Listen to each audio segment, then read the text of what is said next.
40년간 마음에 묻어둔 상처. 그날의 진실은 청춘과 세월의 기록. 제1편. 그날 라디오가 내 이름을 불렀다. 라디오는 오래전 고장이 났지만 나는 여전히 습관처럼 아침마다 그 자리에 손을 올린다.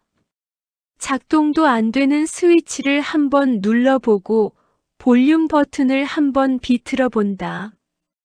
그래, 오늘은 무슨 노래를 들려줄래?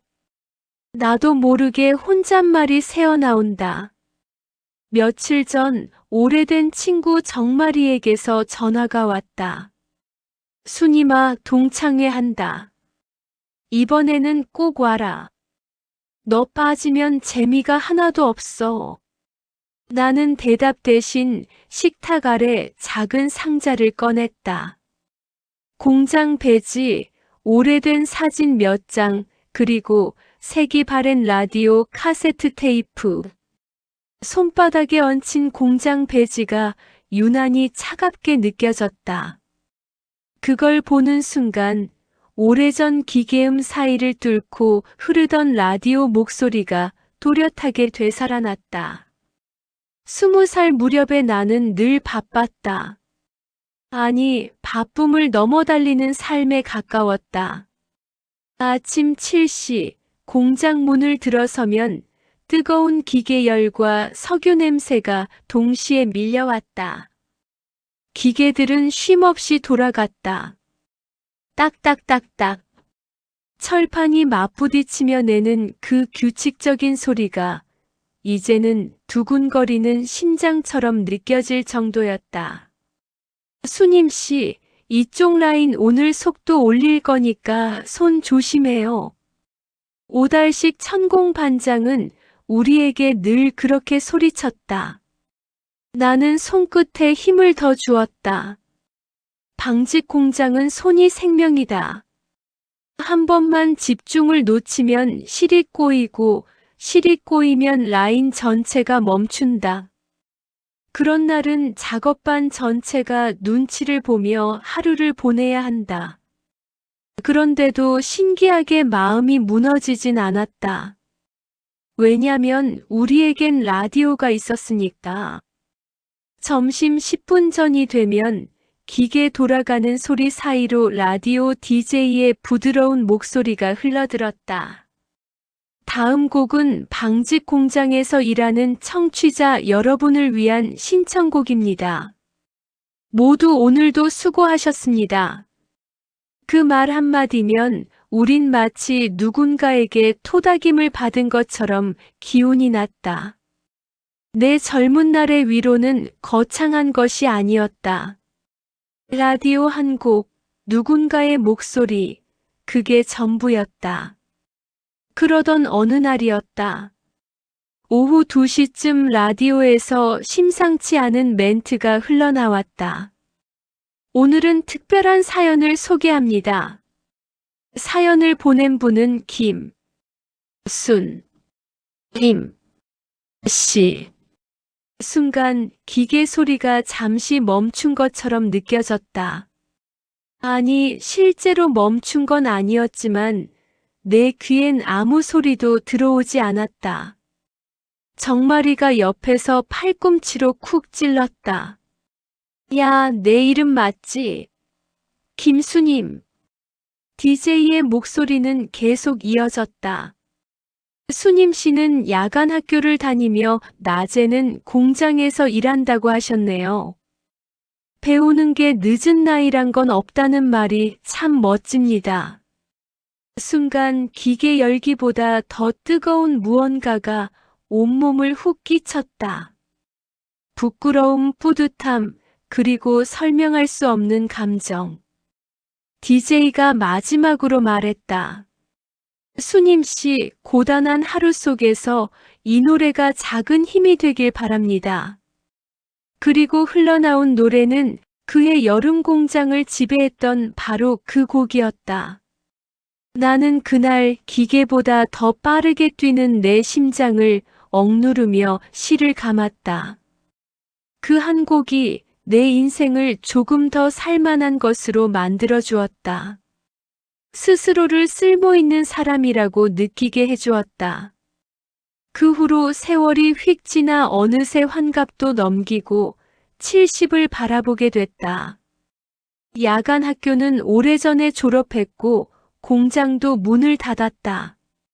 아이들은 다 자랐고 손주까지 생겼다. 하지만 나는 여전히 아침마다 라디오가 있던 자리를 쓸고 닦는다. 그 목소리, 그 노래, 그 위로를 잊을 수 없어서. 정마리의 동창회 전화는 나를 다시 그 시절로 데려갔다. 그래서 나는 상자를 열어 오래된 배지를 손에 올렸다. 그래, 나도 참 열심히 살았지. 나도 모르게 중얼거렸다. 그때 거실에서 딸 미란이 불쑥 들어왔다. 엄마, 또 그 배지 보고 계셨어요? 왜 이렇게 오래 간직하셔? 나는 천천히 웃으며 말했다. 미란아, 엄마가 누군지 잊지 않게 해주는 거야. 이거 보면 내가 다시 젊어지는 것 같거든. 딸은 이해 못한다는 듯 고개를 갸웃했지만 나는 그저 손바닥 위에 차가운 금속을 바라보며 미소 지었다. 점심 무렵 나는 고장난 라디오의 스위치를 또 한 번 눌러봤다. 아무 소리도 나지 않았다. 하지만 내 귀에는 아주 작은 멜로디가 들려오는 것만 같았다. 그날 DJ가 내 이름을 불러주던 그 목소리, 내 속 깊은 곳을 따뜻하게 문지르던 그 말투, 그리고 이어지던 노래. 그건 내 인생에서 가장 고된 시절이었지만 동시에 가장 빛나던 시간들이기도 했다. 동창회까지 이제 보름 남았다. 오랜만에 그 시절 친구들을 마주하면 혹시 또 누군가 그 노래를 틀어줄까? 나는 상자를 덮으며 천천히 독백했다. 라디오야, 그날의 노래 다시 한번 들려줄 수 있을까? 그날 라디오가 내 이름을 불러준 순간부터 내 인생은 아주 조금 그리고 아주 소중하게 달라졌다. 그리고 나는 오늘도 그 노래를 기다린다. 언젠가 다시 들려오기를 바라면서. 제2편. 낮엔 기계, 밤엔 분필 2개의 삶. 아침에 눈을 뜨면 가장 먼저 손끝이 저릿했다. 손가락 마디가 굳어 잘 펴지지도 않았지만 나는 익숙하게 손가락을 하나씩 펴고 구부렸다. 그때마다 관절에서 딱 하고 작은 소리가 났다. 괜찮아. 오늘도 할 수 있어. 스스로에게 그렇게 말하곤 일어나던 시절이었다. 그 무렵에 내 하루는 2개였다.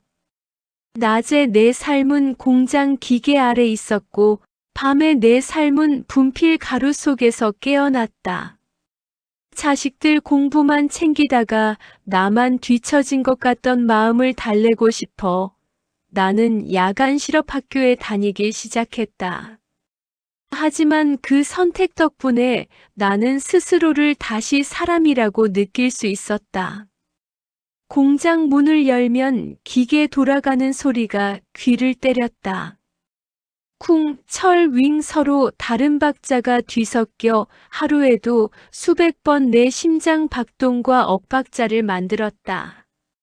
내가 맡은 건 합사 라인이었다. 고르게 뽑힌 실이 가늘게 고속으로 돌아가며 합쳐져야 하는데 한 가닥이라도 끊어지면 순식간에 줄 전체가 풀렸다. 그러면 라인 하나가 멈추고 그게 곧 내 책임이 됐다. 초보였던 첫날 나는 긴장한 손으로 실을 잡았다가 결국 끊어뜨려 버렸다. 그 순간 기계가 멈추는 소리가 온몸을 덮쳤다.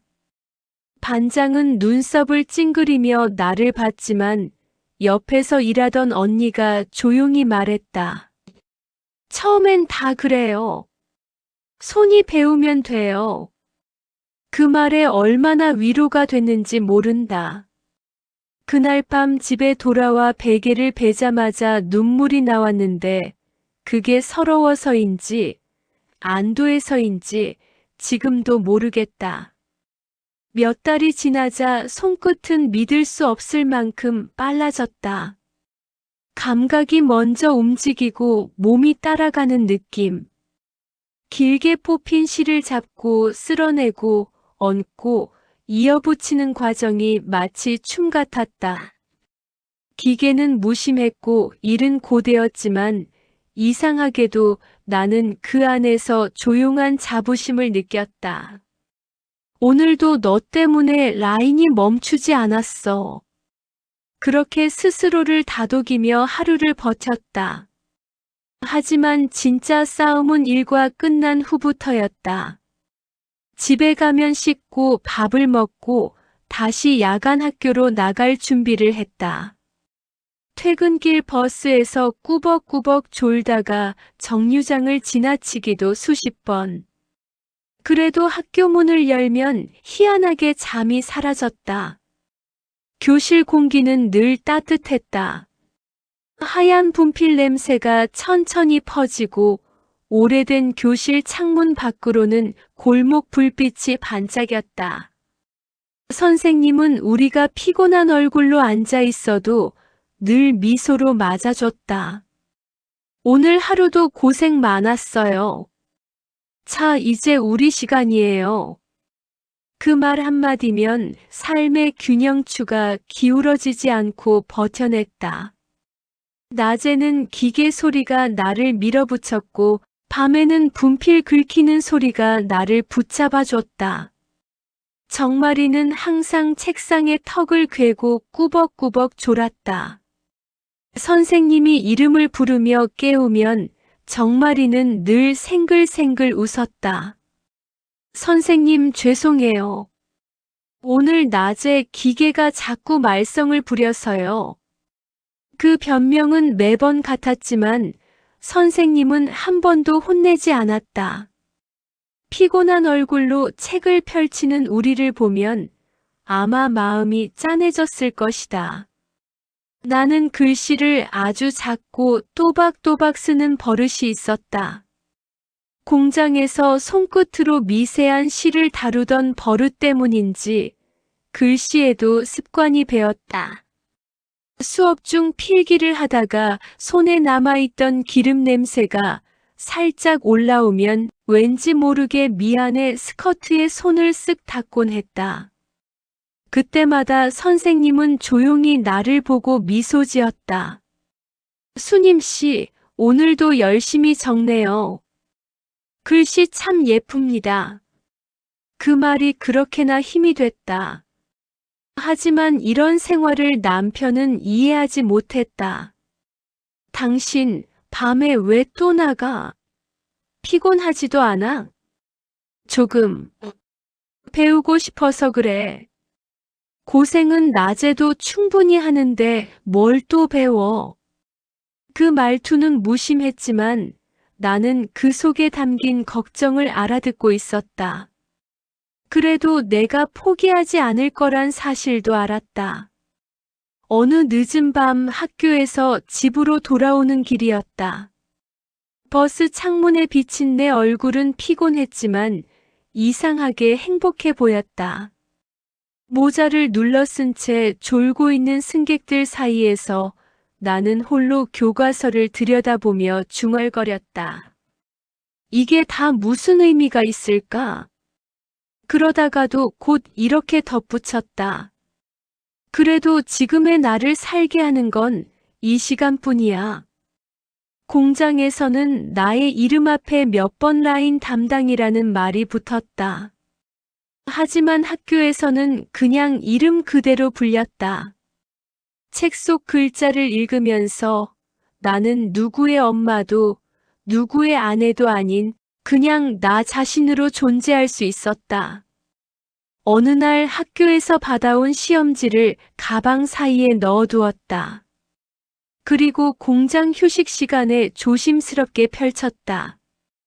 빨간 볼펜으로 조그맣게 87점이라고 적혀 있었다. 기계 소리가 귀를 때렸지만 그 숫자만큼은 또렷하게 보였다.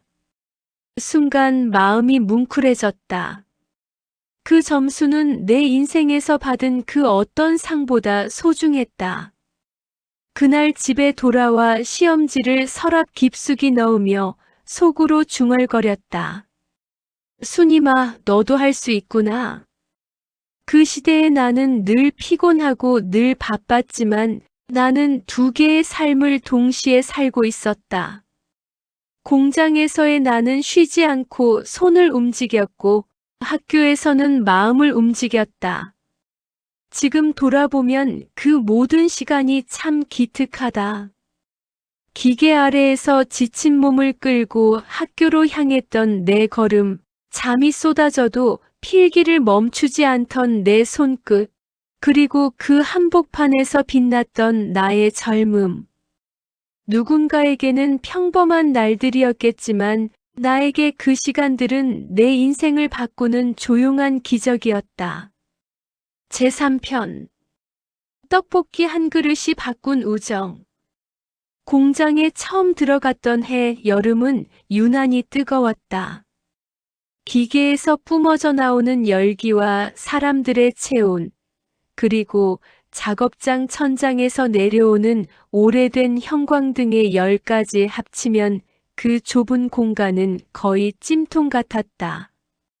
선풍기 한 대가 돌아가긴 했지만 그것도 우리 반장님 쪽으로만 바람을 뿜어대니 우리에겐 별 소용이 없었다. 그날도 마찬가지였다.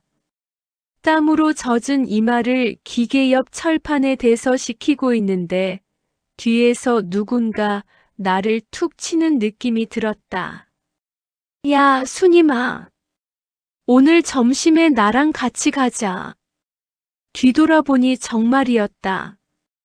여름에도 볼이 통통하게 올라와 있어서 땀을 흘리면서도 웃는 표정이 귀여웠다. 왜? 또 무슨 일 있어? 아니, 그냥 너랑 같이 먹고 싶은 기분이야. 그 말투가 어찌나 생기발랄한지 피곤한 마음이 조금 사라지는 것만 같았다. 점심 종이 울리고 작업복 위에 수건을 하나 더 걸친 채 밖으로 나가자 골목 끝 분식집에서 매콤한 냄새가 스르륵 풍겨왔다. 김이 모락모락 나는 떡볶이 냄새였다. 그 냄새가 공장 사람들을 유혹해 하나둘씩 분식집으로 향하게 만들었다. 분식집은 작았다.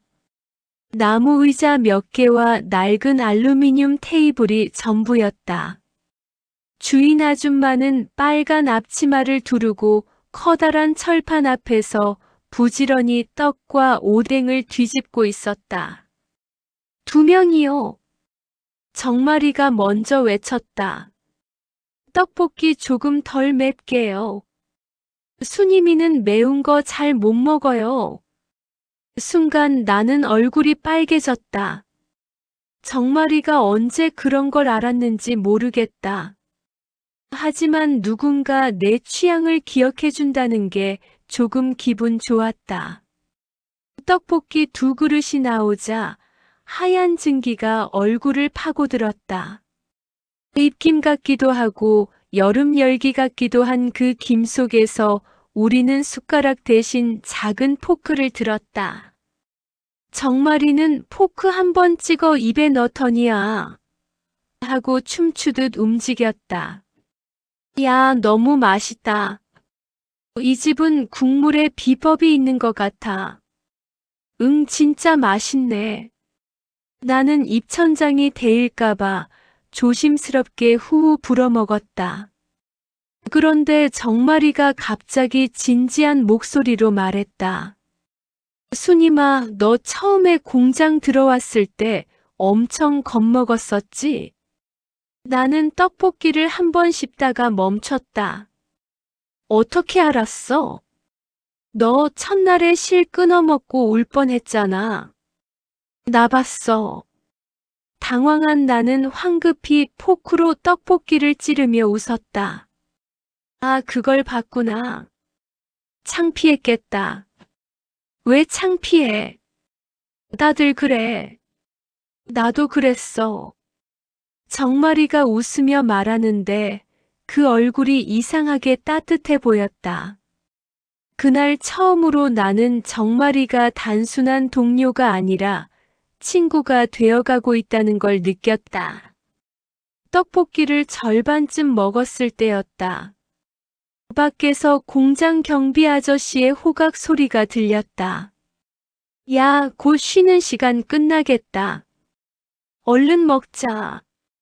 그 말에 우리는 포크를 빠르게 움직이며 떡 몇 개를 입에 쓸어 넣었다. 마치 누가 빼앗기기라도 할까봐 허겁지겁 먹는 모습에 서로 웃음이 터졌다. 분식집을 나와 공장으로 들어가기 전 정마리가 갑자기 내 손을 잡았다.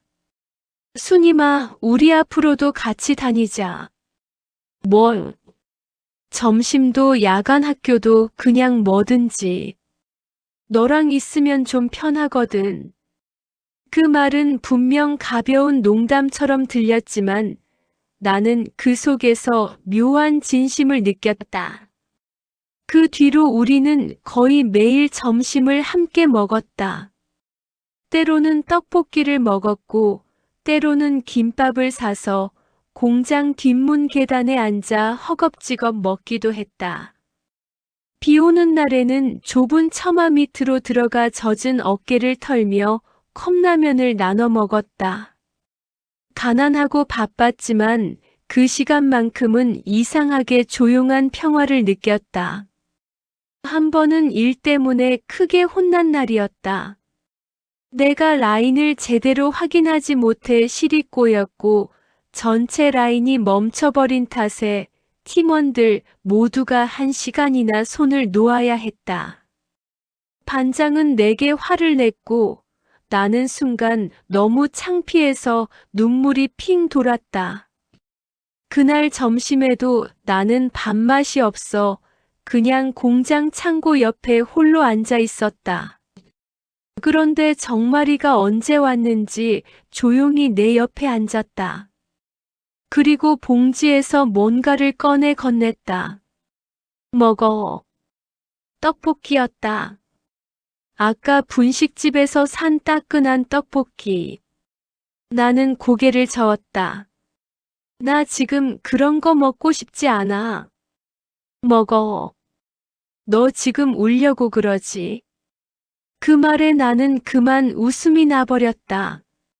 어떻게든 나를 웃기려는 마음이 너무 고마워서. 정마리는 손에 들고 있던 포크를 흔들며 말했다. 야, 실 꼬인 게 내 잘못만은 아니야. 기계가 오래됐잖아.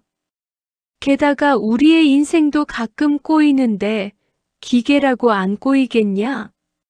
나는 그 말에 울컥했다. 정마리는 정말 단순해 보이면서도 꼭 필요한 말은 정확히 했던 사람이었다. 그게 내가 정마리를 좋아하게 된 이유다. 우리는 떡볶이를 반씩 나눠 먹으며 잠시 말이 없이 앉아 있었다. 맵고 뜨거운 국물이 입안을 데웠지만 마음 한구석도 함께 따뜻해졌다. 그날 이후로 나는 공장에서 실이 꼬여도 예전처럼 겁먹지 않았다. 누군가 내 편이라는 사실이 주는 힘은 생각보다 훨씬 컸다. 세월이 지나면서 많은 것들이 변했지만 나는 가끔 분식집 앞을 지나갈 때면 그때의 냄새가 아직도 코끝에 스며든다. 매콤한 떡볶이 냄새, 오뎅 국물 향, 끓는 소리, 그리고 여름의 습기. 그 속에서 얼굴을 붉히며 웃던 우리가 겹쳐 보인다. 누군가와 진짜 우정이 시작되는 순간은 거창하지 않다. 그날의 떡볶이처럼 작고 따끈한 한 그릇이면 충분하다. 그리고 그것이 누군가의 마음을 지탱해주는 힘이 되기도 한다. 나는 지금도 그 여름날을 떠올리면 미소가 절로 지어진다. 젊고 가난했고 떡볶이 한 그릇이 사치였던 시절. 하지만 그 속에서 나는 큰 위안을 얻었다. 바로 나를 지지하는 친구가 있다는 사실. 그건 지금까지도 내 마음에 남아있는 가장 뜨거운 기억 중 하나다. 제4편. 첫 월급 봉투에 숨겨둔 진심. 첫 월급을 받던 날의 공기와 냄새를 나는 아직도 기억한다. 엄지손가락만 한 흰 종이봉투를 손에 쥐고 서 있던 그 순간 기계 돌아가는 소리도 사람들 떠드는 소리도 하나도 들리지 않았다. 그저 손바닥이 작은 봉투만이 세상을 다 먹어치운 것처럼 묵직하게 느껴졌다. 비록 안에 들어있는 금액은 지금 기준으로 보면 매우 적은 돈이었지만 그때의 나는 마치 세상을 하나 얻은 것처럼 기뻤다. 봉투 겉에는 김수님이라는 글씨가 선명히 적혀 있었다. 작업 반장의 악필이지만 그 글씨는 유난히 예뻐 보였다. 그 글자를 보고 있는 동안 지금까지 버텨온 모든 고생이 갑자기 한 줄로 정리되는 것만 같았다. 여름 땡볕 아래 공장 입구로 향하던 아침들, 쉴 틈 없이 실을 잡아당기고 이어붙이고 감던 손끝의 통증, 그리고 하루가 끝나면 녹초가 되어 집에 돌아오던 길. 그 모든 게 봉투 하나에 압축돼 있었다. 동료들은 서로 봉투를 흔들어 보이며 농담을 주고받았다. 야, 오늘 저녁은 내가 산다. 에이, 그걸로 뭘 사? 국수나 한 그릇 사주겠네. 정마리는 벌써 분식집에 가서 떡볶이를 쓸어 담을 생각인지 입을 실룩거리고 있었다. 나는 그 모습을 보며 웃었지만 정작 내 머릿속은 다른 생각으로 가득했다. 집에 도착하자 작은 방에서 자고 있던 아이들의 숨소리가 들렸다. 얇은 이불 아래에서 들려오는 규칙적인 숨소리는 늘 나를 잠시 멈추게 했다. 남편은 건너방에서 누워 TV를 보다가 나를 힐끗 쳐다보았다. 월급 받았어? 응. 나는 봉투를 꺼냈지만 바로 건네지는 않았다. 왜냐하면 이 봉투는 내게 단순한 돈 이상의 의미였기 때문이다. 나는 그 순간까지도 스스로에게 질문하고 있었다. 이 돈을 어떻게 써야 할까? 나를 위해 쓸까? 아니면 아이들을 위해? 아니면 집안에 필요한 데 쓸까? 나라는 사람의 존재 자체가 흔들리던 시절이었다. 모든 게 가족을 위한 선택처럼 보였지만 나는 사실 그 속에서 나를 조금이라도 지켜내고 싶었다. 저녁밥을 먹고 남편과 아이들이 잠든 후 나는 작은 스탠드를 켜고 봉투를 조심스럽게 열었다. 달그락 돈 냄새가 나는 종이들의 마찰음이 들리자 이상하게 눈물이 핑 돌았다. 내 손으로 번 돈이라는 사실이 그저 믿기지 않았다. 옛날에는 누군가가 내가 벌어서 뭐 하냐고 하기도 했다. 여자는 그냥 집안일하고 아이 키우면 된다는 말을 쉽게 내뱉던 시절이었다. 하지만 나는 밤마다 학교에서 선생님에게 배운 말들이 떠올랐다. 배우는 건 나를 지키는 일입니다. 이래서 번 돈에는 마음의 주인이 생겨요. 그 말들이 나를 흔들어 깨웠다. 그래서 나는 결심했다. 첫 월급의 절반은 집에, 나머지 절반은 나를 위해 쓰기로. 다음 날 나는 부모님께 들고 갈 선물을 사기 위해 시장으로 향했다. 작은 현관 신발장 위에 두었던 낡은 가죽 지갑을 꺼내 들고 첫 월급 봉투에서 조심스럽게 지폐 몇 장을 넣었다. 시장길을 걸을 때 손에 쥔 지갑이 마치 따뜻하게 데워진 돌 같았다. 한 번도 느껴보지 못한 내 돈의 감촉이었다. 이모, 이거 얼마예요? 나는 작은 면 스카프 2장을 골랐다. 하나는 엄마에게, 하나는 시어머니에게 드릴 생각이었다. 두 분 모두 늘 헌 스카프로 머리를 감싸고 다녔던 모습이 떠올랐기 때문이다. 스카프를 봉투에 넣어주던 상인의 손길이 유난히 부드러워 보였다. 집으로 돌아와 봉투를 꺼내자 남편이 물었다. 엄마들 드릴 거야? 응. 첫 월급이니까. 남편은 말없이 고개를 끄덕였지만 나는 그 표정 속에서 작게 스쳐 지나가는 부러움과 존중을 읽었다. 아마 그도 자기가 벌어 가족에게 첫 월급을 건넸던 날을 떠올렸을 것이다. 며칠 뒤 나는 시댁에 갔다. 마당에서 풀을 뜯고 있던 시어머니는 내 손에 들린 봉투를 보고 놀란 눈을 했다. 이게 뭐냐? 제가 번 돈이에요. 네가 어디서? 방직 공장에서 첫 월급 받았어요. 내 말이 끝나기도 전에 시어머니는 내 손을 잡았다. 그 손끝이 생각보다 따뜻했다. 고생했다. 네가 고생했네. 그 한마디에 나는 그동안 못 받은 인정이 한꺼번에 밀려오는 듯 했다. 어머니는 봉투를 열어 스카프를 꺼냈다.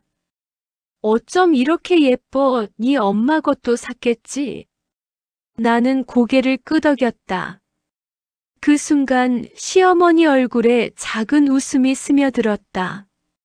며칠 후 친정에 가서도 똑같이 스카프를 건넸다. 엄마는 고운 색을 손으로 쓰다듬으며 말했다. 순임이도 이젠 돈을 버는구나. 엄마보다 더 부지런해졌다. 나는 웃었지만 그 말에 가슴이 조금 뭉클해졌다. 엄마는 아무 말 없이 내 손을 꼭 잡아주었다. 그 손끝에서 묵직한 응원이 전해졌다. 그리고 남은 절반의 월급. 나는 그 돈을 고이고이 간직했다. 책을 사고 싶었고 좋은 신발도 하나 사고 싶었지만 결국 나는 야간학교 등록비로 그 절반을 썼다. 학교에 등록금을 내는 순간 마치 내 삶을 다시 쓰기 시작하는 기분이 들었다. 수님 씨, 열심히 해봅시다. 사무실에서 등록비를 받던 선생님의 말이 넓은 교실 위로 퍼져나갔다. 내가 나에게 건넨 첫 선물은 바로 그 등록비였다. 그걸 쓰는 순간 나는 누가 시켜서가 아니라 내가 선택한 삶을 살고 있다는 사실을 처음으로 실감했다. 세월이 많이 흘렀지만 나는 아직도 첫 월급 봉투를 버리지 못했다. 서랍 깊숙한 곳에 아직도 봉투는 고이 접혀 있다. 종이는 누렇게 변했고 모서리는 해졌지만 거기에는 내가 나를 처음으로 인정해줬던 날의 온기가 남아있다. 지금 생각해보면 그때의 나는 단지 돈을 번 게 아니라 내 삶의 주인이 되는 첫 단계를 밟고 있었던 것 같다.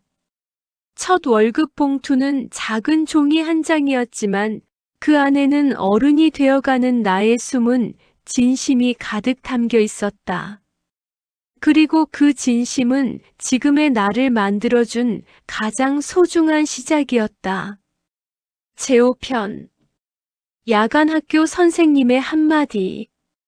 야간학교 교실 문을 열면 늘 비슷한 냄새가 났다. 분필 가루에 젖은 나무 책상 냄새, 오래된 교과서에서 나는 종이 냄새, 그리고 사람들의 체온이 뒤섞여 만들어내는 따뜻한 공기 냄새. 낮 동안 공장에서 지친 몸을 끌고 들어와도 그 냄새만 맡으면 정신이 조금 또렷해졌다. 그 시절의 나는 참 단순했다. 누군가 고생했다라고 말해주기만 해도 하루의 절반은 견딜 수 있었다. 학급에는 여러 사람이 있었다. 나처럼 방직 공장에서 일하는 사람, 봉제 공장에서 바늘 든 손으로 하루를 버티는 사람, 식당에서 일하다 오느라 기름 냄새를 잔뜩 묻히고 온 사람까지. 우리는 모두 서로의 얼굴을 완전히 알지는 못했지만 지쳐있는 표정만 보면 그 사람이 오늘 어떤 하루를 보냈겠구나 짐작할 수 있었다. 그 중에서도 특별히 기억에 남는 사람이 있다. 바로 우리 담임이었던 국어 선생님. 키는 크지 않았지만 늘 단정한 셔츠에 얇은 안경을 쓴 젊은 남자 선생님이었다. 우리는 그를 문 선생님이라고 불렀다. 문 선생님은 늘 교실에 가장 먼저 와 분필을 정리하고 칠판 지우개를 한번 탁탁 털어 먼지를 날린 뒤 우리에게 환한 미소로 인사했다. 오늘도 오느라 고생 많았어요. 이 시간은 여러분을 위한 시간이에요. 그 말이 나는 참 좋았다. 누군가 나를 위한 시간이라고 말해주는 것만으로도 마치 낯선 나라에 초대받은 손님이 된 것처럼 가슴이 기분 좋게 두근거렸다. 하지만 그런 평온한 시간도 오래가지 않았다. 어느 날 교실에서 수업을 듣고 있는데 내 눈꺼풀이 무거워져 자꾸 고개가 끄덕거렸다. 낮 동안 라인이 고장나서 정신없이 고쳐대느라 몸이 녹초가 된 상태였던 것이다. 문 선생님이 갑자기 내 이름을 불렀다. 수님 씨. 난 놀라서 자리에서 벌떡 일어났다. 죄송합니다. 잠시. 말을 끝내기도 전에 얼굴이 확 달아오르기 시작했다. 부끄럽고 창피해서 눈물을 참기 어려울 정도였다. 그런데 문 선생님이 내게 다가와 부드럽게 말했다. 괜찮아요. 낮에 일하고 오는 거 제가 다 아는데요. 졸릴 수 있죠. 당연한 겁니다. 그 말 한마디가 나를 울컥하게 만들었다. 선생님은 내 책상 위에 쪽지를 하나 올려놓았다. 거기엔 짧게 이렇게 적혀 있었다. 오늘 하루도 잘 버티셨어요. 나는 그 쪽지를 보다가 그대로 고개를 숙여버렸다. 부끄러움과 위로가 동시에 밀려와 마치 낡은 옷을 입은 채 누군가에게 안아준 것 같은 기분이 들었다. 그날 이후로 나는 수업 시간에 더 열심히 집중하려고 노력했다. 문 선생님은 우리에게 단순히 글자나 문법을 가르치는 사람이 아니었다. 그는 우리가 살아낸 하루를 이해해주고 우리가 애쓴 만큼 따뜻하게 바라봐주는 사람이었다. 어떤 날은 정말이가 문 선생님을 놀리기도 했다. 선생님, 오늘 저 수업 끝나고 밖에서 라면 한 그릇 사주세요. 그럼 선생님은 피곤한 기색도 없이 웃으며 말했다. 그러면 수업 시간엔 졸지 말아야죠. 교실 안에 웃음이 퍼졌고 그 웃음은 하루 종일 피로를 품고 있던 우리에게 작은 쉼표 같은 역할을 했다. 하지만 야간 학교 생활이 언제나 이렇게 밝았던 것만은 아니다. 어느 날 나는 공장에서 사고를 낼 뻔했다. 실이 엉켜 돌아가는 라인을 잡으려다 손가락이 기계에 끼일 뻔한 것이다. 그 순간 반장님이 소리를 지르며 나를 잡아 끌어냈다. 나는 겁이 나서 손을 덜덜 떨었다.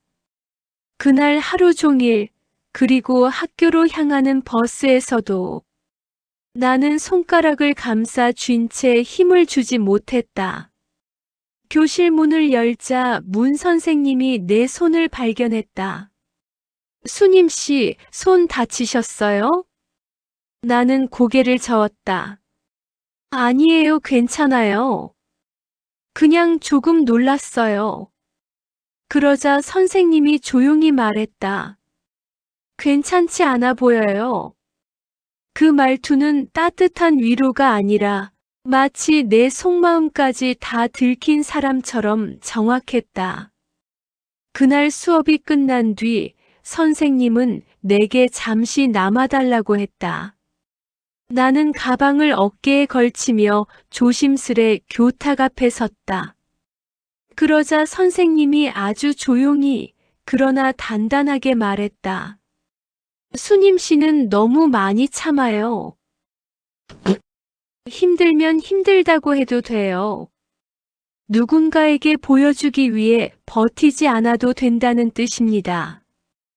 그 말 한마디에 나는 마치 숨겨둔 돌덩이를 내려놓는 기분이 들었다.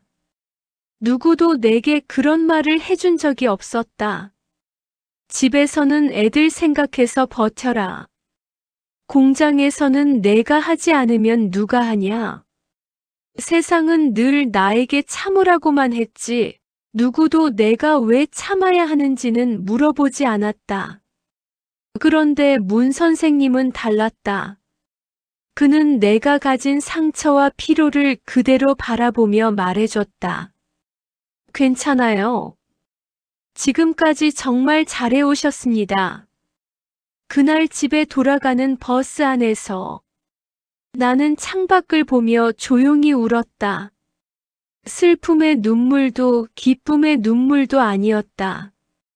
누군가에게 제대로 이해받았다는 안도감에서 나오는 눈물이었다. 야간 학교에서 보낸 날들은 내가 나 자신이라는 사람을 되찾는 과정이었다. 문 선생님의 말 한마디, 그 짧은 문장이 내 삶을 뒤바꿔 놓았다. 그리고 세월이 흐른 지금도 나는 가끔 그의 그 말을 떠올린다. 오늘 하루도 잘 버티셨어요.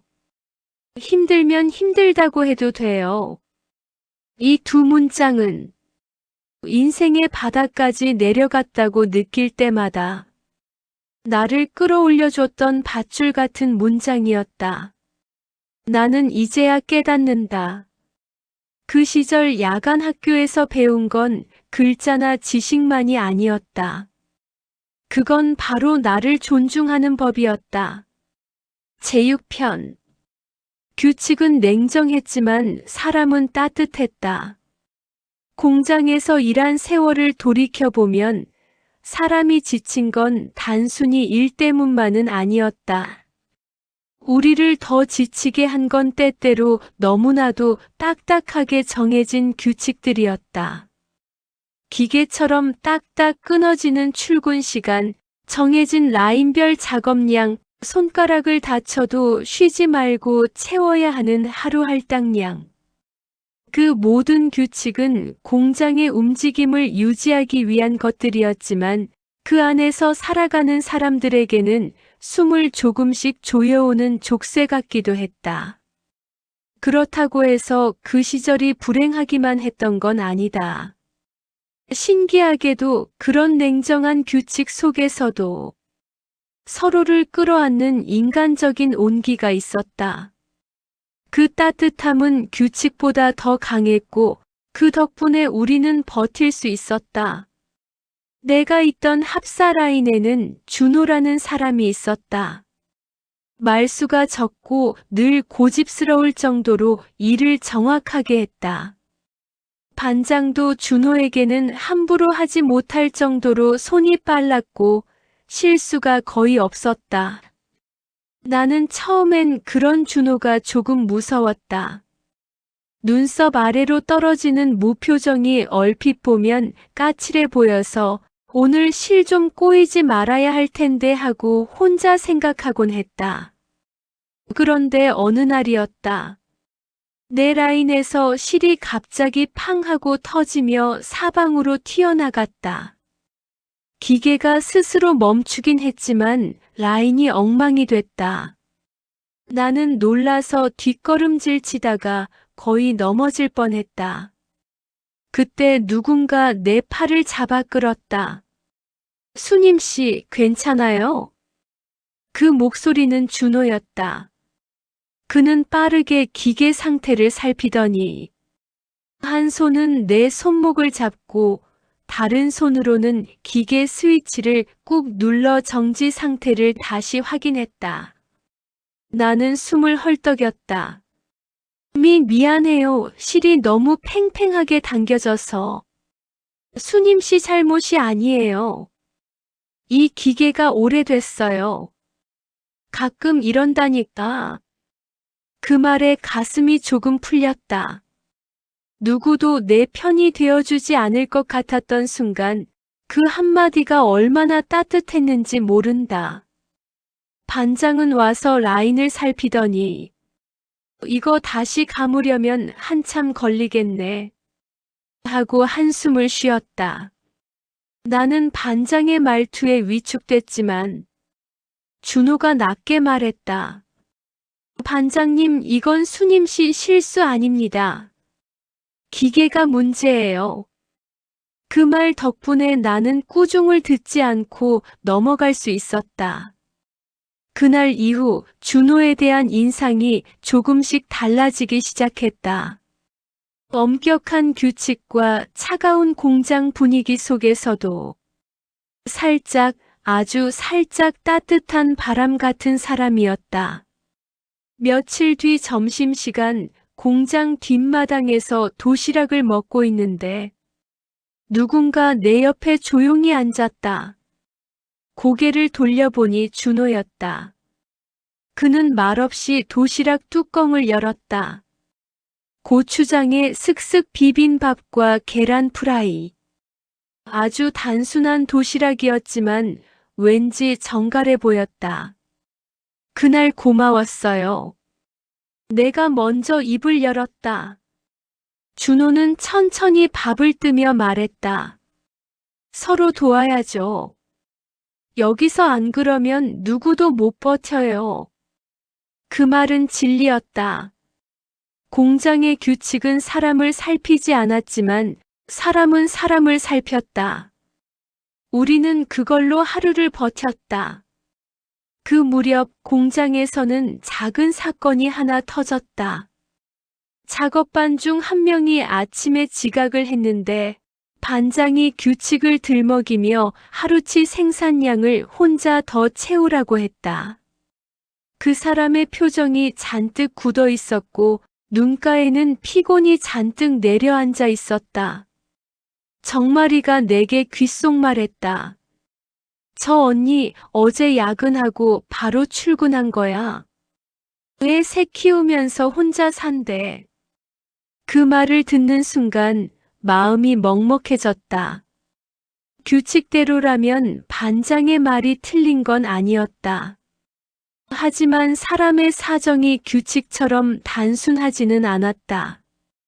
점심시간이 끝나고 우리는 다시 기계 앞에 섰다. 그때 준호가 내게 조용히 말했다. 수님 씨, 방금 얘기 들었죠? 저 언니 오늘 힘들어 보여요. 응. 우리 라인에서 끝나고 좀 도와주죠. 나는 고개를 끄덕였다. 우리가 퇴근 준비를 하려던 오후 늦게 우리는 그 언니가 있는 라인으로 몰래 가서 실을 정리했다. 준호는 기계 한 대를 맡고 나는 옆에서 실을 제대로 감아주며 마무리를 도왔다. 언니는 울먹이며 고개를 숙였다. 고마워, 나 오늘 진짜 힘들었어. 준호가 말했다. 누구나 그런 날 있어요. 내일은 좀 나을 거예요. 그 말에 언니는 주저앉아 펑펑 울었다. 나는 혹시라도 반장이 올까봐 주변을 살피며 언니의 등을 조심스레 두드렸다. 그날 우리는 규칙을 어긴 셈이었다. 정해진 작업 시간도 지났고 다른 라인을 도와주는 건 규정 위반이라고 꼬집는 사람도 있었다. 하지만 우리는 그런 걸 신경 쓰지 않았다. 그날 누군가에게 필요한 건 규칙이 아니라 사람이었다. 집에 돌아오는 버스 안에서 나는 생각했다.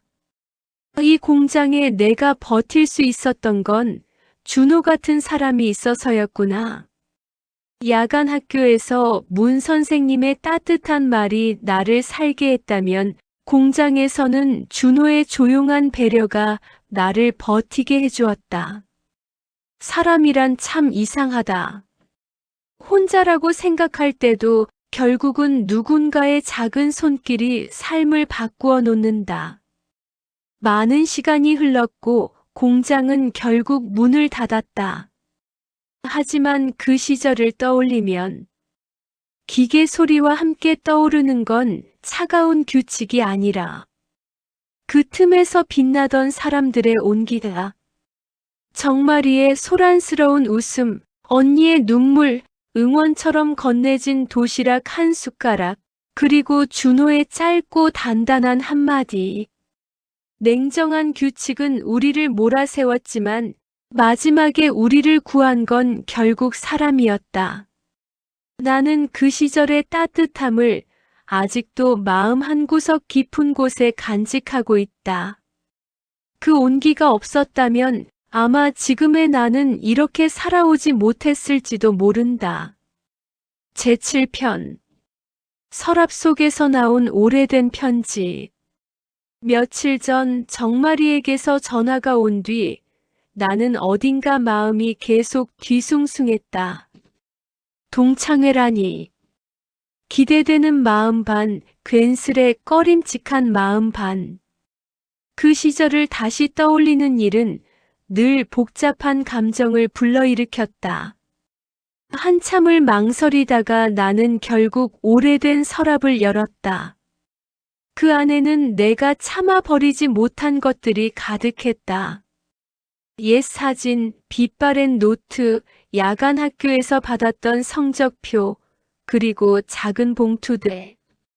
그날따라 서랍에서 유난히 시선을 끄는 물건이 있었다. 살짝 접힌 연분홍색 편지 봉투였다.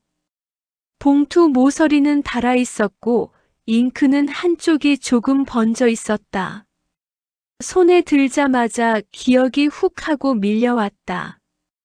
마치 봉투에 눌려있던 시간이 갑자기 문을 열고 나오는 것처럼. 나는 조심스럽게 봉투를 열었다. 손끝이 떨렸다.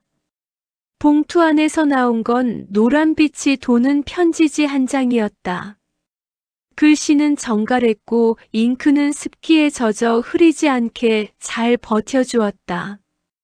수님씨, 오늘은 꼭 하고 싶은 말이 생겨서 이렇게 글을 씁니다. 처음 문장을 읽는 순간 심장이 잠깐 멎는 것 같았다. 편지는 준호가 쓴 것이었다. 그가 편지를 줬던 날을 나는 아직도 생생하게 기억한다. 그날은 비가 추적추적 내리던 늦가을이었다. 공장 밖 골목은 진흙탕이 되어 발이 질퍽거렸고 우리는 젖은 작업복을 걸친 채 퇴근을 서둘렀다. 정마리는 우산을 쓰고 달려가며 소리쳤다. 수님아, 난 오늘 집에 빨리 가봐야 해. 내일 보자. 나는 비를 피해 공장 처마 밑에 서 있다가 갑자기 등 뒤에서 다가오는 발자국 소리를 들었다. 수님씨. 뒤돌아보니 준호가 서 있었다.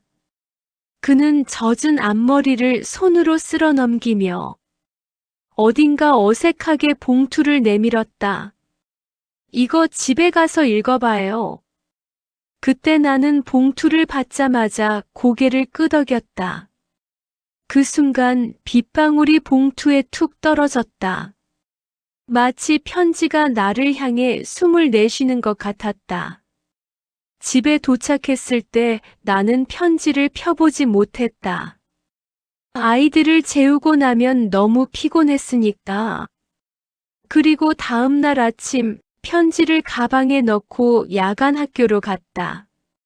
하지만 그날 학교에 도착하자마자 문 선생님께서 갑자기 시험지를 나눠주며 말했다. 오늘은 지난 시간 진도 확인을 해보려고 합니다. 순식간에 정신이 쏙 빠져나갔다. 그날은 공장에서도 라인 속도까지 올라가서 점심도 제대로 먹지 못했고 시험이라고 하니 머리가 새하얘졌다. 결국 편지는 가방 속 깊은 곳에서 잠들어 버렸다. 며칠 뒤 가방을 정리하면서 꺼낸 편지는 이미 내 마음에서 한 발짝 멀어진 상태였다. 그리고 언제부턴가 나는 그 편지를 서랍에 넣어두고 잊어버렸다.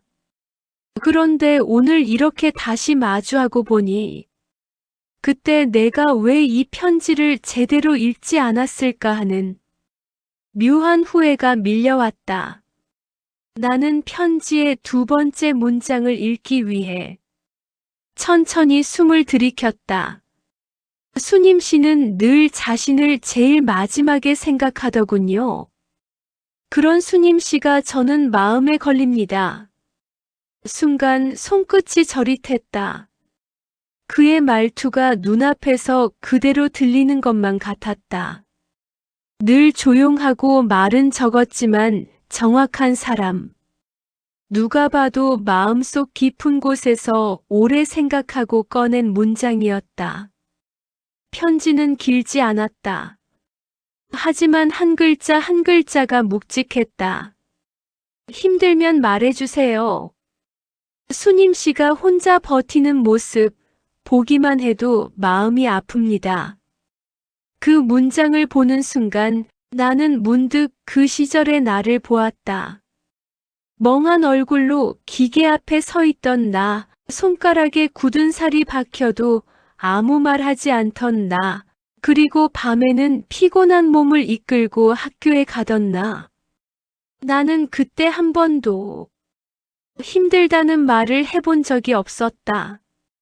누군가에게 기대는 법을 잘 몰랐다. 기댈 틈 없이 살았고 기댈 여유조차 없었다. 그래서였을까? 준호의 말이 지금의 내 심장까지도 아릿하게 울리는 느낌이었다. 편지 마지막에는 짧은 문장이 적혀 있었다. 언젠가 기회가 되면 꼭 이야기하고 싶습니다. 그 문장을 보는 순간 나는 괜스레 눈물이 왈칵 쏟아질 것 같아 코끝을 세게 눌렀다. 그때 아마 나는 그 말을 제대로 들을 준비가 안 되어 있었던 것 같다. 공장 일에 치이고 아이들 걱정에 치이고 당장 내 하루를 버티는 것만으로도 벅찼으니까. 그렇게 편지는 서랍 속에서 40년도 넘는 시간을 보내게 되었다. 지금 이 나이에 다시 읽으니 그 편지는 아주 조용하지만 또렷한 대답을 내 마음에서 끌어올린다. 그때 나 조금만 더 솔직했어도 좋았을까? 내가 그 답을 알고 싶어 하는 것만으로도 마음 한구석이 여전히 덜 아물었다는 의미일지도 모른다. 편지를 서랍에 다시 넣으려다가 나는 봉투를 다시 만지작거렸다. 동창회가 열리면 준호도 올까? 그는 결혼했을까? 어떤 인생을 살았을까? 그리고 무엇보다 그는 그날의 그 마음을 기억할까? 서랍을 닫으며 나는 조용히 숨을 길게 내쉬었다. 그때 받았던 편지는 한 남자의 마음이기도 했지만 동시에 내가 알지 못했던 내 마음의 결핍을 비추는 거울이었다. 그리고 그 거울은 40년이 지난 지금도 여전히 나를 바라보고 있었다. 제8편. 작은 오해가 큰 상처가 되기까지. 살아보니 사람 사이에 생기는 오해라는 건 대부분 아주 사소한 데서 시작된다. 말 한마디, 표정 하나 혹은 지나가듯 던진 농담. 그 작은 조각들 하나가 정확히 맞물리지 않으면 마음속 어딘가에서 조금씩 삐걱거리다가 어느 순간 커다란 금이 되어버린다. 그 일이 벌어진 건 내가 공장에서 일한 지 3년쯤 됐을 때였다. 공장은 늘 소란스러웠지만 그날은 유난히 기계 고장이 잦아 모두가 예민해져 있었다. 반장도 헛기침을 유난히 자주 해대고 작업반 사람들은 서로 말도 줄인 채 자기 라인만 바라보며 오늘만 무사히 넘어가자는 표정으로 일을 하고 있었다. 그런데 점심시간 직후 작업반 회비가 갑자기 사라지는 일이 벌어졌다. 우리가 생일이나 경조사 때 조금씩 걷어두던 공동기금이었다.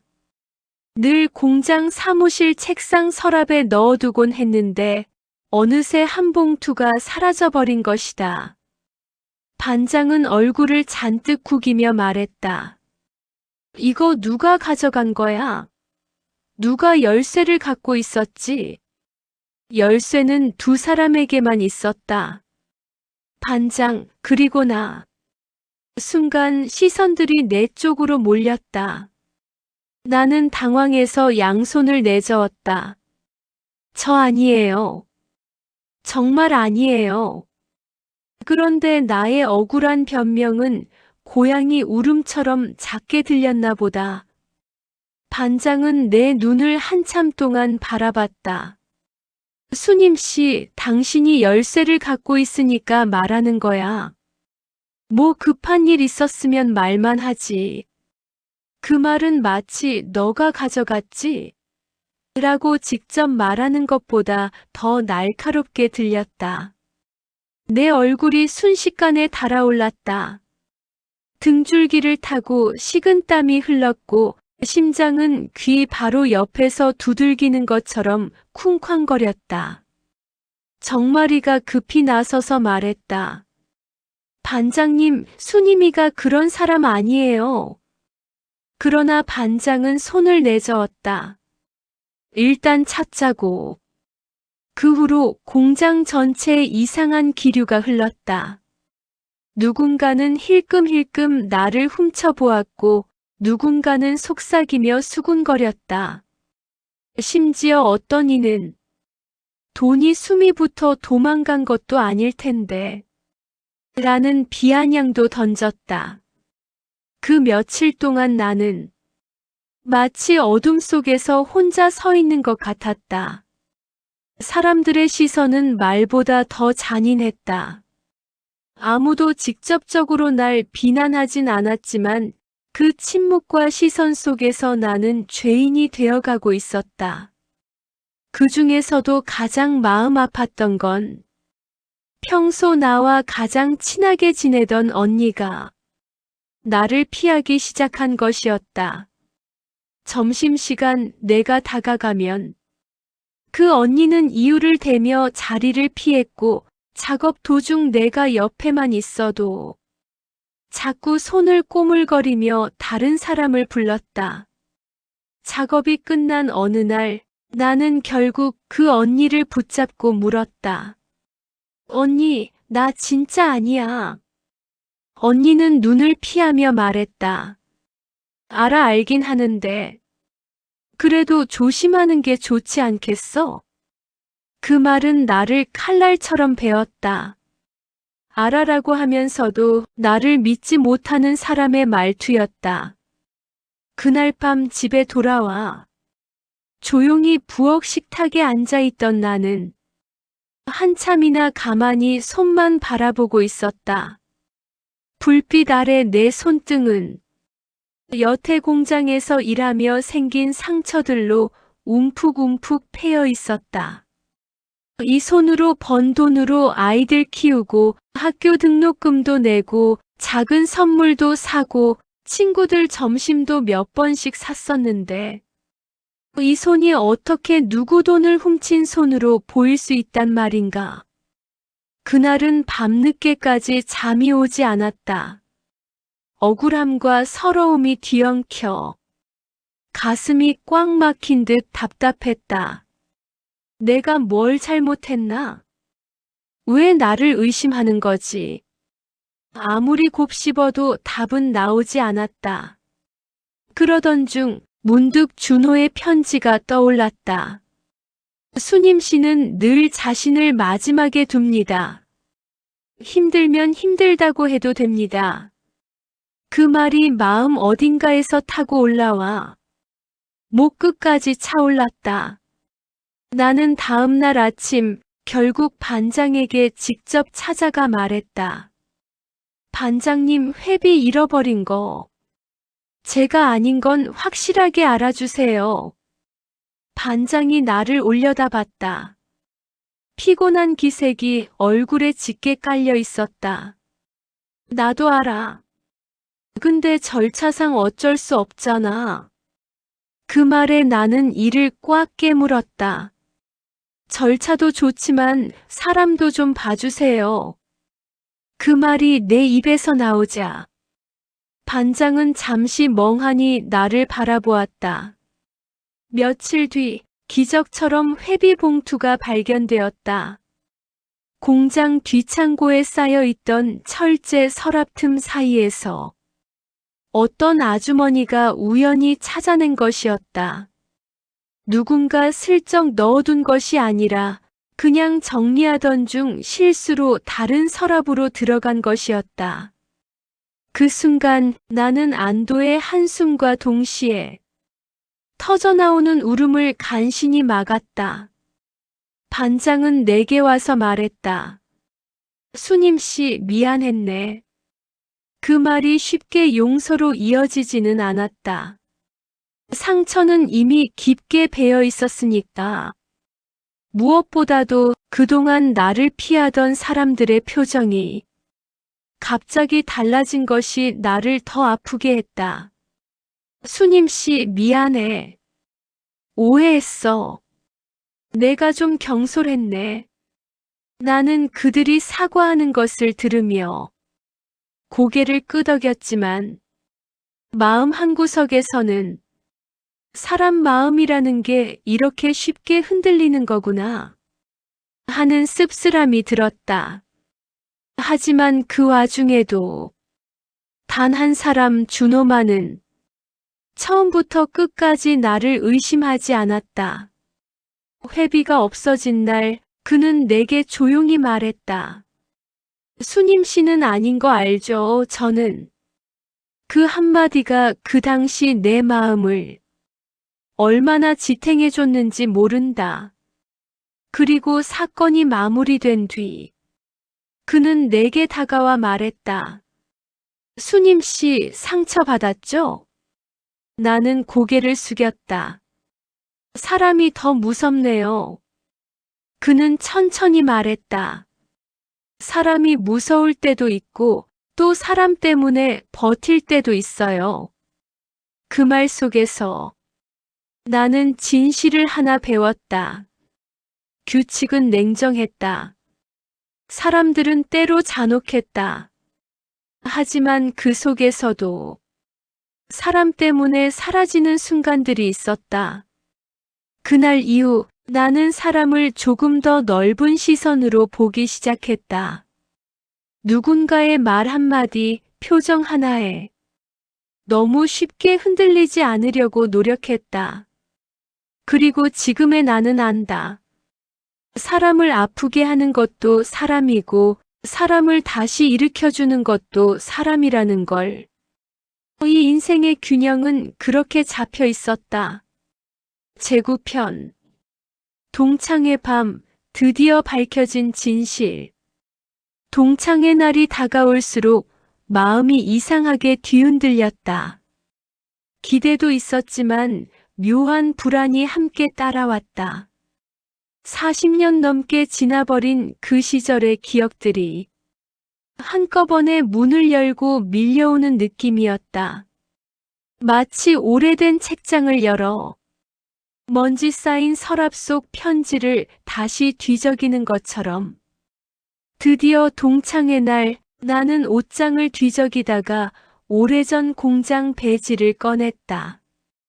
금색 도금은 다 닳아 잿빛에 가까웠지만 내 젊은 날을 증명해주는 마지막 증표 같았다. 배지를 손바닥에 올려두니 그 시절의 기계 소리, 분식집 냄새, 야간 학교 칠판 냄새가 한 번에 되살아났다.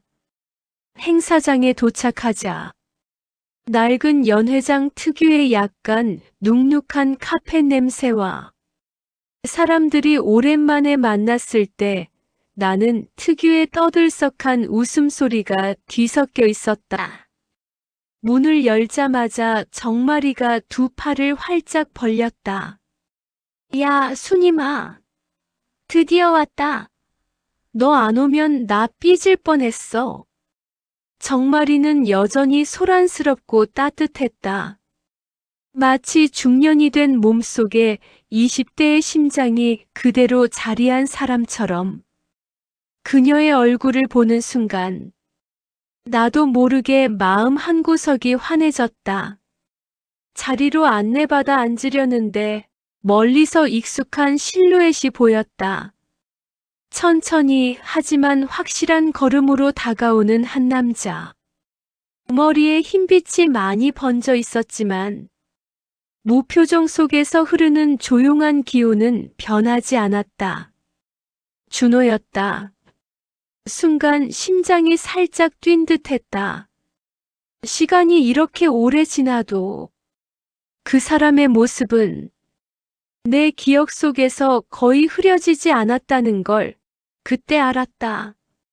순임 씨 정말 오랜만이군요. 준호의 목소리는 여전히 낮고 담담했다.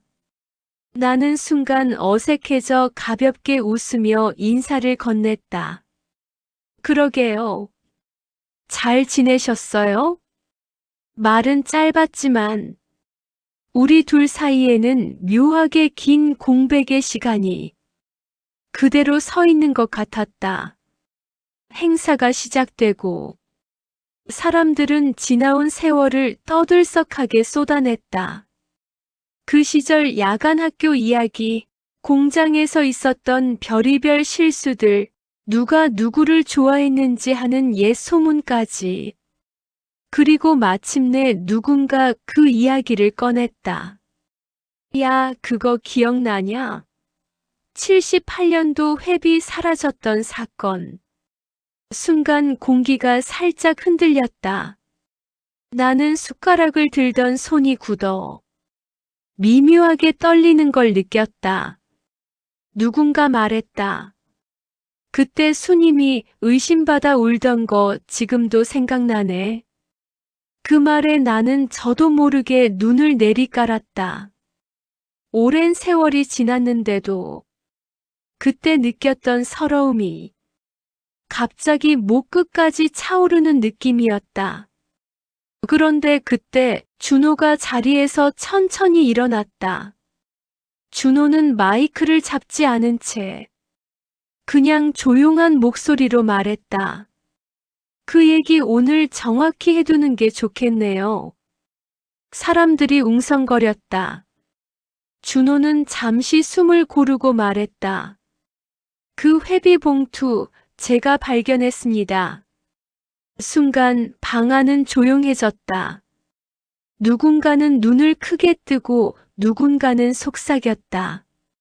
뭐? 준호가 찾았다고. 준호는 고개를 끄덕였다. 그날 창고에서 재고 정리하다가 철제 서랍 틈에 끼어 있던 걸 우연히 발견했어요. 반장에게 바로 가져다 주려고 했는데 반장이 말하지 말라고 했습니다. 순간 사람들은 놀란 눈으로 서로를 바라봤다. 왜 자기는 말하지 말라고 했겠어요? 이미 수님 씨가 의심을 받고 있었고 인정해버리면 자기 관리 책임 문제로 이어지니 그냥 조용히 덮어두자고 했던 겁니다. 나는 숨을 들이켰다. 그 당시 내 가슴을 짓눌렀던 억울함이 그제서야 설명되는 듯했다. 정마리가 벌떡 일어나 소리쳤다. 그게 뭐야? 그럼 시스템 잘못이지 수님이 잘못이 아니잖아. 준호는 고개를 끄덕이며 말했다. 그래서 오늘 그 시절 제대로 말하지 못한 걸 이 자리에서 꼭 말하고 싶었습니다. 그는 나를 바라봤다. 마치 오래된 빚을 갚듯이. 수님 씨, 당신은 그 일과 아무 관계 없었습니다. 나는 알고 있었고, 지금이라도 말해야 했습니다. 나는 순간 아무 말도 할 수 없었다. 마음속 깊은 곳에서 오랫동안 눌려있던 돌덩이가 한 번에 굴러 떨어지는 느낌이었다. 누군가 박수를 치기 시작했고, 이어 다른 사람들도 박수를 보탰다. 작고 조용한 박수였지만 내겐 세상에서 가장 따뜻한 위로처럼 들렸다. 정마리가 내 손을 잡았다. 순임아, 이제 됐다. 드디어 됐어. 나는 그 말에 조용히 눈을 감았다. 그리고 아주 가볍게 숨을 내쉬었다. 마치 40년 동안 숨을 참다가 드디어 공기를 들이마시는 사람처럼. 행사가 끝나고 사람들이 하나둘 빠져나갈 때 준호가 내 앞으로 다가섰다. 그때 말을 못해서 정말 미안했습니다. 나는 천천히 고개를 저었다. 늦어도 말해줘서 고마워요. 준호는 잠시 나를 바라보더니 조용히 웃었다. 수님 씨는 그때나 지금이나 강한 사람이네요. 나는 그 말에 마음이 살짝 흔들렸다. 그 옛날 편지 한 장이 떠올랐고 그 안에 적힌 문장들이 새벽빛처럼 되살아났다. 오늘 밤 동창회장에서 밝혀진 진실은 단순한 과거의 해명만이 아니었다. 그건 내 안에 남아있던 오래된 상처를 조용히 그리고 단단히 봉합해주는 순간이었다. 집으로 돌아가는 길, 밤바람이 얼굴을 스치며 지나갔다. 나는 느꼈다. 아, 이제야 그 시절이 드디어 끝나는구나. 제10편. 그 시절을 떠나보내는 법. 동창회를 다녀온 다음 날 아침, 나는 눈을 뜨자마자 한동안 천장을 바라보고 있었다. 밤새 꿈을 많이 꾼 탓인지 가슴이 묘하게 울렁거리고 마치 지나간 세월이 한꺼번에 밀려와 베개에까지 묻어있는 듯한 기분이었다. 주방으로 가서 따뜻한 물을 끓이며 나는 어제 들었던 말들을 되짚어 보았다. 수님 씨는 아무 잘못 없었습니다. 그때 말하지 못해 미안했습니다. 그 말들이 마음 한구석에서 잔잔한 파도처럼 반복해서 밀려왔다. 나는 오늘따라 부엌 창문을 열고 싶어졌다. 창문을 열면 찬 바람이 들어와 머리카락을 살짝 흔들었다.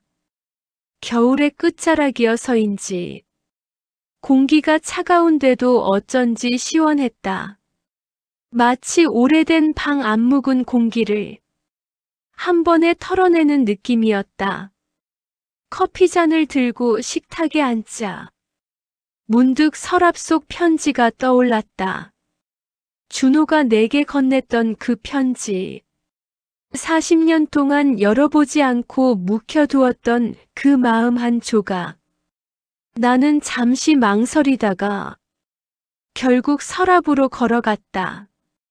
편지를 다시 꺼내 펼쳐 들었다. 이미 여러 번 읽었지만 오늘만큼은 문장 하나하나가 새로운 의미로 다가왔다. 수님 씨는 자신을 잘 챙기지 않아요. 힘들면 말해도 됩니다. 기회가 되면 꼭 이야기하고 싶습니다. 나는 천천히, 아주 천천히 편지를 접었다. 그때서야 깨달았다. 이 편지는 준호의 마음이기도 했지만 나에게 보내는 당시의 나에 대한 위로였다는 것을. 나는 당시 너무 바쁘고 너무 지치고 너무 외로워서 누군가 나를 챙기고 있다는 사실조차 느끼지 못했던 거다. 그리고 지금 갑자기 깨끗해진 마음에 자그마한 여백이 생긴 듯 했다. 그 여백 덕분에 그때의 편지를 온전히 받아들일 수 있게 된 것 같았다. 점심 무렵 정마리에게서 전화가 왔다. 야, 순임아. 어제 집 잘 갔지? 나 아직도 어제 일 생각하면 울컥한다니까. 나는 웃으며 말했다. 그러게. 이제야 속이 좀 풀렸어. 정마리는 한참 수다를 떨다가 조심스럽게 물었다. 근데 말이야, 준호 씨랑 뭐 연락은? 그 사람 눈빛이 예전이랑 똑같더라. 나는 헛웃음을 터뜨렸다. 야, 나이가 몇인데 무슨 눈빛이야, 눈빛은. 그러나 마음 한구석에 은근히 스며든 따뜻함은 숨길 수가 없었다. 정마리는 기어코 말했다. 에이, 나이가 뭐 어때서? 사람 마음은 나이 안 먹는다더라. 전화를 끊고 나서도 나는 한참 동안 가만히 앉아 창밖을 바라봤다. 마치 누군가 조용히 내 옆에 앉아 말없이 등을 토닥여주는 느낌이었다. 그날 오후 준호에게서 문자가 왔다. 어제 말 못한 게 있습니다. 혹시 시간 괜찮으시면 잠깐 뵙고 싶습니다. 문장을 읽는 순간 나도 모르게 심장이 살짝 움찔했다. 하지만 그 움찔거림은 두려움보다는 설렘에 가까웠다. 나는 잠시 고민하다가 간단히 답장을 보냈다. 내일 오후라면 괜찮습니다. 답장은 오래 걸리지 않았다. 그럼 내일 공원 앞 분식집에서 뵙겠습니다. 그 문자를 보자 나는 저도 모르게 작은 미소가 입가에 번지는 걸 느꼈다. 그 분식집은 우리가 젊을 때 종종 가던 곳이었다. 김말이 튀기는 냄새가 가득했고 스테인리스 그릇에 담긴 떡볶이는 매번 맵기보다 매웠다. 우리의 젊은 날이 고스란히 적셔져 있던 장소였다. 다음 날 나는 평소보다 조금 더 정갈하게 옷을 입었다. 스카프도 오랜만에 꺼내 목에 둘렀다. 거울 속에 나는 68세였지만 마음속 어딘가는 마치 20대의 나로 돌아간 듯 두근거렸다. 분식집에 들어서자 준호가 창가 쪽에서 앉아 있었다. 그는 나를 보며 부드럽게 웃었다. 와줘서 고맙습니다. 우리는 떡볶이와 어묵을 시켜 천천히 이야기를 나누기 시작했다. 그는 그동안의 삶을 조용하게 들려주었다. 부모님 병간호하느라 결혼을 놓친 얘기, 일하다 다쳐서 고생했던 얘기, 그러면서도 남을 챙기던 그의 습관이 어떻게 평생 이어졌는지에 대한 얘기. 그리고 그는 조심스럽게 말했다. 수님 씨 그때 편지 내용 기억하시죠? 나는 고개를 끄덕였다. 그는 잠시 숨을 고르더니 말했다. 그 마음이 한 번도 완전히 사라진 적이 없습니다. 순간 분식집의 소음이 마치 한순간에 멀어지는 듯 했다. 떡볶이 끓는 소리도 주인 아주머니의 분주한 발걸음도 모두 뒤로 멀어지고 준호의 목소리만 선명하게 들렸다. 나는 조용히 말했다. 나 너무 늦게 읽었어요. 그러자 준호는 조용히 웃었다. 늦게 읽어도 괜찮습니다. 중요한 건 지금이니까요. 그 말이 내 마음 어딘가를 가만히 눌렀다. 뜨겁지도 않게 차갑지도 않게 그저 오랫동안 굳어있던 부분을 조용히 문질러 풀어주는 손길처럼. 분식집을 나오자 바람이 살짝 불어왔다. 나는 스카프를 잡으며 말했다. 그때의 나는 참 많이 어렸네요. 준호는 고개를 끄덕였다. 우리 모두 그랬죠. 그 시절을 살아낸 것만으로도 대단한 겁니다. 잠시 침묵이 흘렀다. 그러나 그 침묵은 어색하지 않았다. 마치 서로의 긴 세월을 묵묵히 받아들이는 시간 같았다. 집으로 돌아가는 길, 나는 깨달았다. 과거를 떠나보내는 방법은 아픈 기억을 지우는 게 아니라 그 기억을 다시 들여다보고 그때의 나를 안아주는 것이라는 걸. 그 시절의 나는 늘 바쁘고 늘 지치고 늘 혼자였다. 그러나 지금의 나는 그때와 다르게 조금은 여유도 있고 조금은 나를 아껴주는 마음도 생겼다. 그래서 나는 그 시절을 이제야 진짜로 떠나보낼 수 있게 되었는지도 모른다. 그리고 그 떠나보낸 자리에는 아주 작은 새싹 같은 설렘이 조용히 피어나고 있었다.